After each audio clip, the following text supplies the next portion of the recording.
So, ayan po guys, gumawa po ako ng may own version pizza. So, ayan, na-bake ko na po yan siya, yung dough. Ang hirap gumawa ng video na ikaw yung gumagawa din ng ano mo.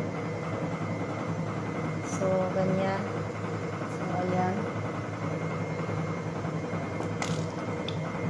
Lalagyan natin ng ketchup.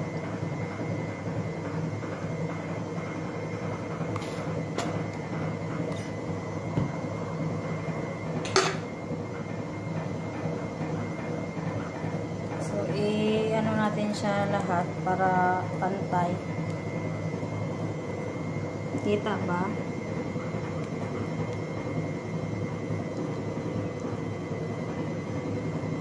Wala namang ibang kakain ito. Dalawa lang kami ni amo ko eh. So, ito lang niluto ko. Pagdating niya, may makakain siya galing sa work. Pareho naman kaming diet. So, ayan. Okay na siguro. Okay na. So, ilalagay ko na po yung mushroom. Ang lalaki ng mushroom, no?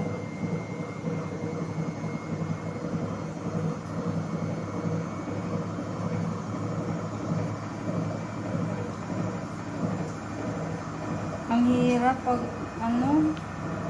ang hirap pala pag ikaw gumagawa ng sarili mong content video, yung walang naghahawak kasi.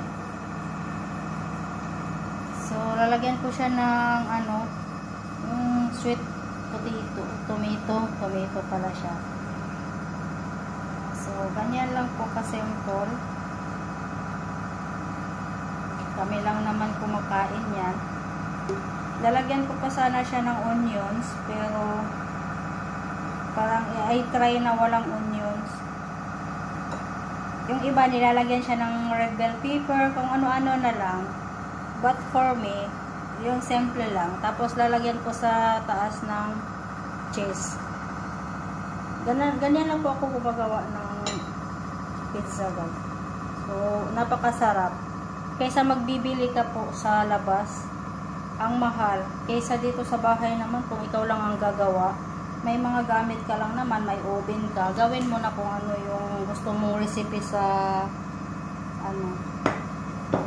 So, ayan. Thank you so much. At mamaya ipapakita ko kung luto na siya. Ayan guys, nagpahabol pala ako ng konting onions, white onions, kasi paborito din yan ni amo ko.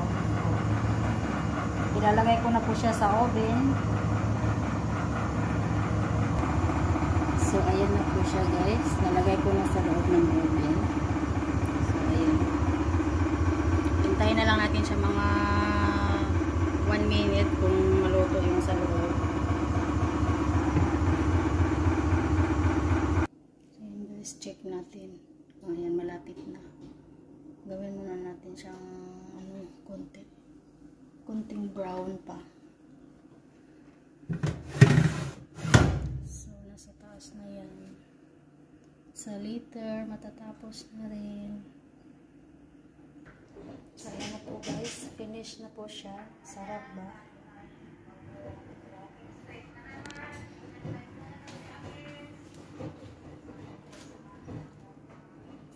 So, ayan. Masarap siya. My own version. Thank you. Kainan na.